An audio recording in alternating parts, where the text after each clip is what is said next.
My name's Dominic. I'm 46. I'm a renal perfusionist on the organ transplant team. I am getting remarried next summer, and so it's going to be nice to get pictures done and know I'll have hair and I don't have to wear a hat, and my fiance would be real happy about that. All right guys, this is exciting. I've got an 8-month follow-up here. So Dominic did his multi-unit hair grafting 8 months ago. So here he was right before the procedure at the original consultation.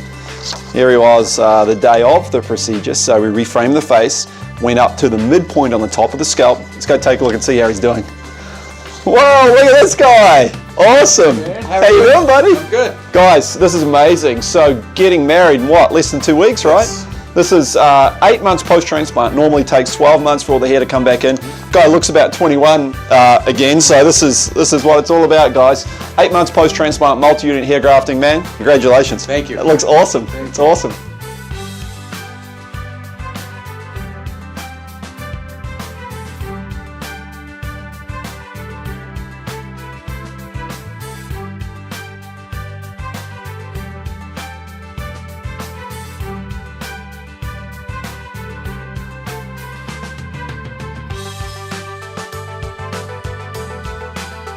For a free evaluation, call PAI at 888-724-5129 or go to WeGrowHairIndy.com.